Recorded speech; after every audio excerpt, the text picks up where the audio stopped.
അപ്പോൾ ഇന്ന് ഞാൻ വന്നിട്ടുള്ളത് തമിഴ്നാട്ടുകാരുടെ ഒരു സ്പെഷ്യലായ പുളിഞ്ചോറിൻ്റെ റെസിപ്പി ആയിട്ടാണ് കേട്ടോ. ഞാൻ ആദ്യമായിട്ട് കഴിക്കുകയാണ്, ആദ്യമായിട്ട് ഉണ്ടാക്കുവാണ്. ആദ്യമായിട്ട് ഉണ്ടാക്കുകയല്ല, അതിൻ്റെ മുമ്പൊന്ന് ഞാൻ ഉണ്ടാക്കി പരീക്ഷിച്ചു. അപ്പോൾ ടേസ്റ്റ് തോന്നി. അപ്പോൾ പിന്നെ വീണ്ടും നിങ്ങളെയും കൂടി കാണിക്കാൻ എഴുതിയിട്ട് ഒരു വീഡിയോയും കൂടിയും ചെയ്തു. അപ്പോൾ ഇനി അതെങ്ങനെയാണ് ഉണ്ടാക്കണമെന്ന് നോക്കാം. അപ്പോൾ അതിന് വേണ്ടിയിട്ട് ഞാൻ വെള്ളം അടുപ്പത്ത് വെച്ചിട്ട് നമ്മുടെ കമ്പി അടുപ്പിലാണ് വെച്ചത്. ഇതാ നല്ല സാറായിട്ട് കത്തുന്നുണ്ട്. ഇപ്പോൾ വൈകുന്നേരമാണ് ഞാൻ ഉണ്ടാക്കിയത്. ഉച്ചയ്ക്ക് ചോറ് ഉണ്ടാക്കി വൈകുന്നേരത്തിന് വേറെ ഉണ്ടാക്കാൻ എഴുതി, ഇത് ഉണ്ടാക്കാൻ എഴുതി ഉച്ചയ്ക്ക് മാത്രം വെച്ചിട്ടുള്ളൂ. അപ്പോൾ വൈകുന്നേരമായി, കോഴിക്കളൊക്കെ കൂടുന്ന സമയമായിട്ടോ. അപ്പോൾ വെള്ളമൊക്കെ തിളച്ചു, അരി ഇടുകയാണ്. ഇത് ഞാൻ ബിരിയാണി അരി വെച്ചിട്ടാണ് ഉണ്ടാക്കുന്നത്. ഇതിന് മുമ്പ് ഞാൻ ഉണ്ടാക്കിയത് ബസുമതി അരി വെച്ചിട്ടാണ്. അപ്പോൾ അതിലേറെ ടേസ്റ്റ് ബിരിയാണി അരിയാണെന്ന് പറഞ്ഞു. അപ്പോൾ ബിരിയാണി അരി വെച്ചിട്ടാണ് ഞാൻ ഇത് ഉണ്ടാക്കണത്. അപ്പോൾ ഞങ്ങൾ വലിയ മോനെ ഇവിടെ ഊട്ടിയിൽ കുന്നൂരാണ്. അപ്പോൾ അവന് സ്ഥിരം ഇതൊക്കെ തന്നെയാണ്. ഇതൊക്കെ ഉണ്ടായാൽ വേറെ കൂട്ടാനൊന്നും വേണ്ട, അങ്ങനെ ഒരു ചോറ് മതി. അപ്പോൾ അവനെപ്പോഴും ഉണ്ടാക്കും പുളിഞ്ചോറ്, അതുപോലെ മല്ലിച്ചോറ്, അങ്ങനെ പുതിനച്ചോറ് എന്ന് പറഞ്ഞാൽ ഇങ്ങനെ പറയും. അപ്പോൾ ഞാനൊരു ദിവസം പറഞ്ഞു, എന്നാൽ എങ്ങനെയാണ് ഉണ്ടാക്കുക എന്നൊക്കെ ചോദിച്ചപ്പോൾ അവൻ അതിൻ്റെ കൂട്ട് കൊടുന്നു തന്നു. അപ്പോൾ അതിനൊരു കൂട്ടുണ്ട്, ആ കൂട്ട് ഇതിലിടുന്നുണ്ട്.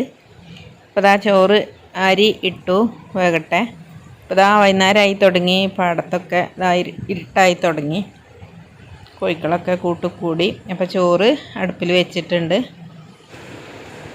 അപ്പം നമ്മൾ ഈ ചോറ് ബിരിയാണിക്ക് തിളപ്പിക്കുമ്പോഴത്തെ ഉപ്പൊക്കെ ഇട്ട് വേവിച്ച് ഊറ്റി വെക്കണം. അതാ ചോറ് വെന്ത് തുടങ്ങി, ഇത് ഊറ്റിയിട്ട് വെക്കണം. ഊറ്റിയൊരു പാത്രത്തേക്ക് ഊറ്റിയിട്ട് പിന്നെ നമ്മൾ അതിൻ്റെ മസാലയൊക്കെ വഴറ്റിയിട്ടാണ് ഉണ്ടാക്കുക. ഞാൻ ചോറ് ഊറ്റി വെക്കട്ടെ. ഇതേപോലെ ഒരു കൊട്ടയിലേക്ക് ഊറ്റിയിടുകയാണ് ചെയ്യുന്നത്. എന്നിട്ട് ആ ഒരു ചട്ടി തന്നെ ഉള്ളൊക്കെ കഴുകിയിട്ട് ആണ് അത് അടുപ്പത്ത് വെച്ചിരുന്നത്.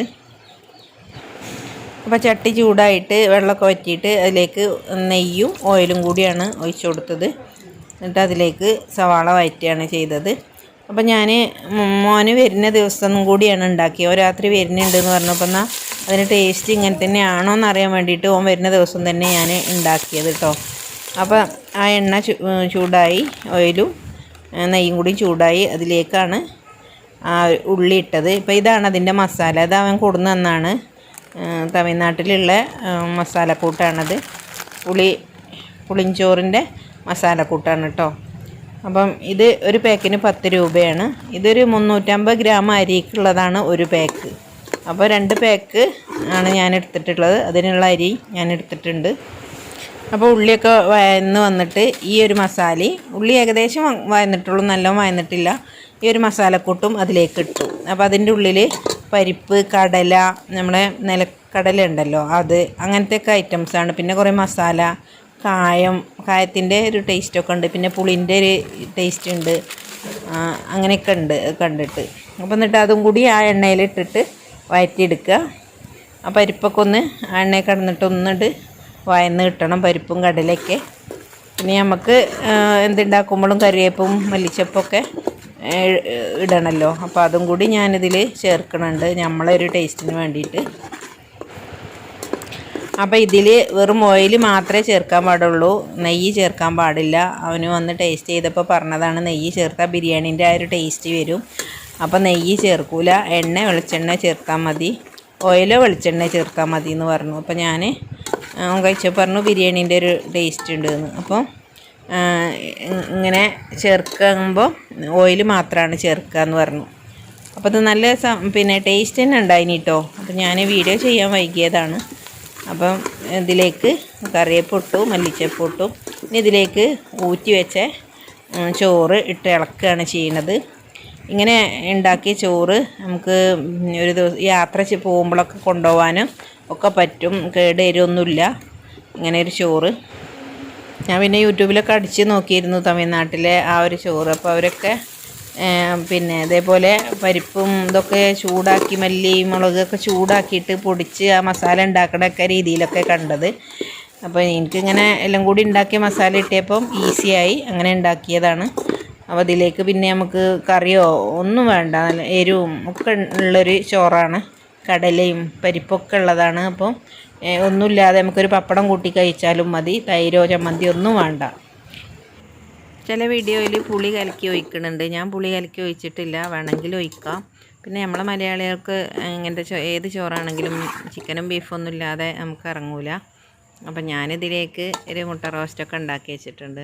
അപ്പോൾ ചോറൊക്കെ നന്നായിട്ട് ഇളക്കി നല്ല ദമ്മാക്കി വെച്ചിട്ടുണ്ട്. ഇത് അടുപ്പത്തു നിന്ന് വാങ്ങി വെക്കണം. കാരണം എന്താ, പിന്നെ അടുപ്പത്ത് വെച്ചിട്ട് ഇത് വെക്കരുത്. പിന്നെ നല്ലോണം അടപ്പ് വെച്ചിട്ട് അടച്ച് വെക്കുക. അപ്പോൾ ബാങ്കൊക്കെ കൊടുത്ത് നന്നായിട്ട് ഇരുട്ടായി. അപ്പോൾ ഞാൻ ദമ്മിട്ട് വെച്ചിട്ട് നിസ്കരിക്കാൻ പോയി. പിന്നെ അങ്ങനെ അടച്ച് വെച്ചു. പിന്നെ അതൊക്കെ കഴിഞ്ഞ് ഒരു 8 മണി ഒക്കെ ആയപ്പോഴാണ് ചോറ് തുറന്നത്. ഇതാ നല്ല വേറിട്ടുള്ള ചോറ് തന്നെയാണ്. നല്ല ഉപ്പുമാവ് പോലെ ഉണ്ട്. നല്ല ഇതായിട്ട് പിന്നെ വിളമ്പാനൊക്കെ നല്ല സുഖമാണ്. എല്ലാം അതിൽ തന്നെ ഉണ്ട്. എരിവുണ്ട്, ഉപ്പുണ്ട്, കടല കടിക്കണുണ്ട്, പരിപ്പ് അടിക്കണുണ്ട്, പിന്നെ മല്ലിച്ചപ്പ് ഇതാണ്ടോ പരിപ്പൊക്കെ അതൊക്കെ ഉണ്ടാകുമ്പോൾ നല്ലൊരു ടേസ്റ്റാണ് കേട്ടോ. അപ്പോൾ ഞാൻ മുട്ട റോസ്റ്റ് ഉണ്ടാക്കിയതിലേക്ക് വേണ്ടിയിട്ട് അപ്പോൾ ഞാനിത് എന്താ ചെയ്തത് വെച്ചാൽ പിന്നെ കുണ്ടുള്ളൊരു പാത്രത്തിൽ അങ്ങനെ ഇതാക്കിയിട്ട്, പണ്ടൊക്കെ തണ്ടിപ്പിഞ്ഞാണെന്നറിയില്ലേ, അതുപോലുള്ളൊരു പാത്രമാണ്. അതിൽ നിറച്ചിട്ട് ഒരു പ്ലേറ്റിലേക്ക്, ഒരു രസത്തിന് വേണ്ടി ഒരു പ്ലേറ്റിലേക്ക് ഇങ്ങനെ കമഴ്ത്തി ഭംഗിയിൽ ആണ് ഞാൻ ഉണ്ടാക്കി വെച്ചത്.